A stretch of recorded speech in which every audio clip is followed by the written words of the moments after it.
ایمان ہو.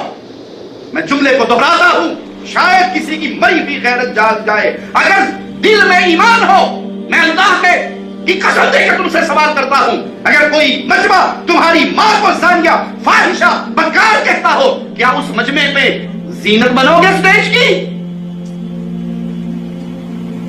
غیرت پلے ہوگی تو کہو گے جو میری ماں کو فاحشہ, زانیہ, بدکار کہے میں مر سکتا ہوں اس مجلس میں جا.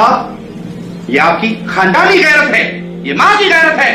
ہماری سب کی مائیں قربان ہو جائے مومنوں کی ماں عائشہ پر سلام اللہ علیہا رضی اللہ تعالی عنہا, جو سیدہ کے بارے میں بکواس کرتے ہوں, زبانیں دراز کرتے ہوں, گالی گلوچ کرتے ہوں. یاسر خبیث ملحد کافر مجرم نے پوری کتاب لکھی ہے الفاحشہ کے نام سے, اور سیدہ عائشہ پر زنا کی تہمتیں لگائی ہیں. یہ رافضیت کا امام ہے, یہ رافضیت کا ذاکر ہے جو سیدہ عائشہ کو فاحشہ اور زانیہ کہتا ہے, اور تم کھل کر کہتے ہو یہ ہمارے بھائی ہیں اور ہم ان کے جلسوں جلوسوں میں شریک ہوں گے.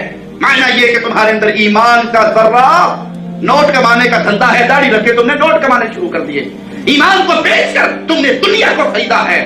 کل قیامت کے دن محمد کے سامنے کیا منہ لے کر جاؤ گے صلی اللہ علیہ وسلم. اللہ کے لیے اپنی غیرت کو جگائیے.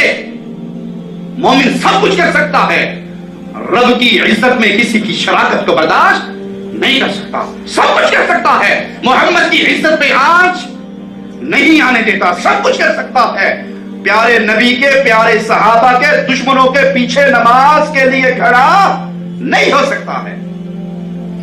انجینئر مرزا علی جہلمی رافضیت کے پیچھے کھڑے ہو کے نماز پڑھتا ہے, ہاتھ چھوڑ کے نماز پڑھتا ہے. کئیوں نے سوال کیا کہ حضرت یہ ہاتھ چھوڑ کے نماز پڑھنا جائز ہے؟ میں نے کہا یہ بات کی بات ہے, ہاتھ چھوڑنا یہ باندھنا. اس شخص کے پیچھے نماز پڑھنا جو ابو بکر, عمر, عثمان کو کافر کہے, جو عائشہ کو فاحشہ کہے, جو قرآن کو جھوٹی کتاب کہے, اللہ کی قسم اس کے ایمان کو تسلیم کر کے اسے اپنا ایمان بنانے والا, ایمان تسلیم کرنے والا مسلمان رہ نہیں سکتا. تمہاری غیرت مر گئی, تمہارا ایمان کہاں گیا؟ للہ ثم للتاریخ کتاب کے اندر موسوی نقل کرتا ہے اپنے شیخ کے حوالے سے کہ ہمارے شیخ نے کہا تھا نقل کفر نباشد. ان کی غیرت کو جگانا چاہتا ہوں جو ان جیسے چھپے ہوئے رافضیوں کو اپنا لیڈر سمجھ بیٹھے ہیں کہ محمد صلی اللہ علیہ وسلم تو جنت میں جائیں گے, لیکن محمد کریم کی شرمگاہ کو جہنم کا عذاب ہوگا کیونکہ اس نے عائشہ اور حفصہ سے نکاح کیا تھا.